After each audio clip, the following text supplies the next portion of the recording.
विधानसभा निवडणुकीत मुख्यमंत्री एकनाथ शिंदेंच्या नेतृत्वाखाली महायुतीनं दणदणीत विजय मिळवला। या निवडणुकीत भाजपचे सर्वाधिक उमेदवार निवडून आलेत, त्यापाठोपाठ शिवसेनेचे उमेदवार निवडून आलेत। सर्वाधिक उमेदवार निवडून आल्यामुळे भाजपचे नेते त्यांचाच मुख्यमंत्री होणार असल्याचा दावा करतायत। मात्र ज्यांच्या नेतृत्वाखाली महायुतीला भरघोस यश मिळालं त्यांनाच पुन्हा मुख्यमंत्री करून महाराष्ट्रात बिहारप्रमाणे मुख्यमंत्री पॅटर्न राबवण्याचं भाजपच्या केंद्रीय नेतृत्वाचं नियोजन असल्याचं वरिष्ठ सूत्रांनी सांगितलंय।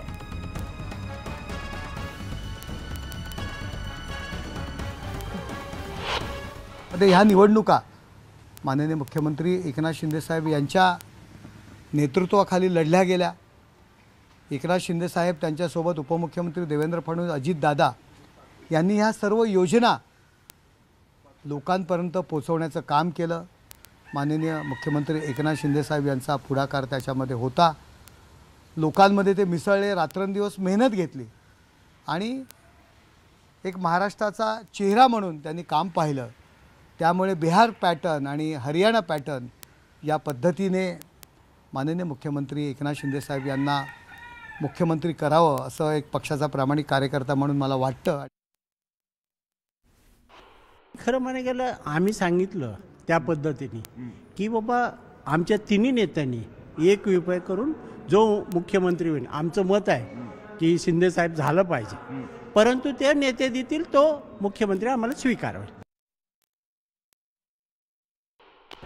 मला वाटतं की आपण जो प्रश्न विचारताय तर त्याला निश्चित स्वरूपामध्ये आहे, परंतु हे एकदाच होतं।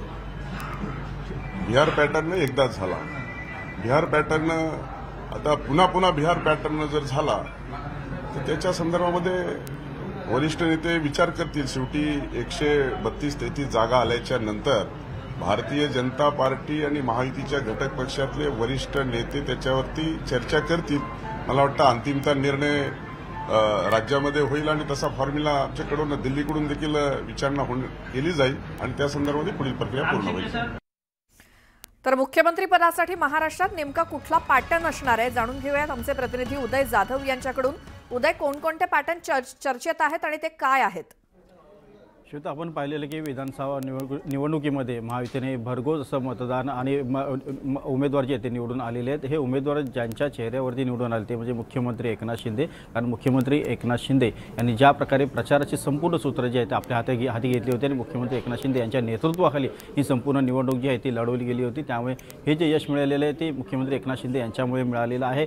भाजपचे सर्वाधिक आमदार इथे निवडून आलेले आहेत, त्यापाठोपाठ शिवसेनेचे आमदार इथे निवडून आलेले आहेत आणि त्यानंतर राष्ट्रवादी काँग्रेसचे आमदार इथे निवडून आले। मात्र असं असताना देखील मुख्यमंत्री एकनाथ शिंदे यांच्यामुळे मिळालेले जे यश आहे तेच पुढे कंटिन्यू ठेवायचं असेल। कारण यापुढे स्थानिक स्वराज्य संस्थांच्या निवडणुका आहेत, महापालिकांच्या निवडणुका आहेत, त्या देखील एक मिनी असेंब्ली म्हणून त्याकडे पाहिलं जातं। तिथे देखील भरघोस यश जर मिळवायचं असेल तर एक लोकप्रिय चेहरा जो आहे तो महाराष्ट्रामध्ये पुन्हा जो आहे तो सातत्याने तिथे ठेवला पाहिजे। त्या दृष्टिकोनातून मुख्यमंत्री एकनाथ शिंदे यांचं नाव जे आहे ते आघाडीवरती दिसत आहे।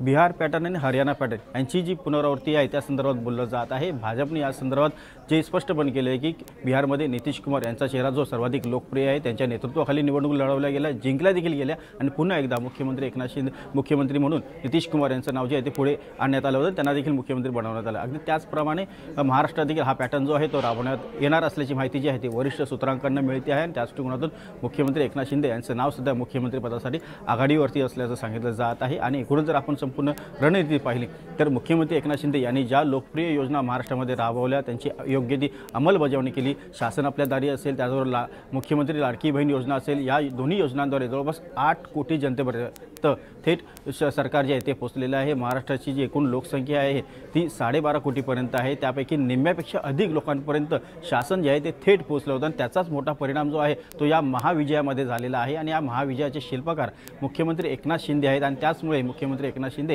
यांनाच पुन्हा एकदा मुख्यमंत्री बनावावं, जेणेकरून येणाऱ्या स्थानिक स्वराज्य संस्था असतील, येणाऱ्या महापालिका निवडणूक असेल, इथे देखील एक भरघोस असा विजय जो आहे तो भाजपा, शिवसेना आणि राष्ट्रवादी काँग्रेस या महायुतीला मिळेल। आणि अशा दृष्टीने एक नियोजन जे आहे ते भाजपचे जे शीर्षस्थ आणि ज्येष्ठ नेते आहेत दिल्लीतले त्यांच्याकडनं असं ठरवलं जात आहे आणि त्या दृष्टिकोनातून पुढे पाऊल जे आहे ते उचललं जाणार आहे। आज महत्त्वाची बैठक पार पडणार आहे। मुख्यमंत्री एकनाथ शिंदे आणि दोन्ही उपमुख्यमंत्री हे दिल्लीला जाणार आहेत। दिल्लीमध्ये महत्त्वाची बैठक होणार आहे। केंद्रीय गृहमंत्री भाजपचे ज्येष्ठ नेते अमित शहा यांच्या उपस्थितीमध्ये ही बैठक होणार आहे। या बैठकीनंतर पंतप्रधान नरेंद्र मोदी यांच्यासोबत बैठक देखील होणार असल्याची माहिती मिळते। मात्र याच बैठकीत संपूर्ण पुढचा फॉर्म्युला जो आहे मंत्रिमंडळ विस्ताराचा असेल आणि मुख्यमंत्री कोण होणार, उपमुख्यमंत्री कसा होणार या संदर्भातले अंतिम निर्णय जे आहेत ते घेतले जाणार आहेत। आणि आपण पाहतो आहोत की बिहारचा आणि हरियाणाचा जो फॉर्म्युला आहे मुख्यमंत्री पदाचा तो यशस्वी झालेला आहे आणि तोच यशस्वी फॉर्म्युला पुन्हा एकदा महाराष्ट्रात राबवण्यासंदर्भातच्या हालचाली ज्या आहेत त्या वाढलेल्या आहेत।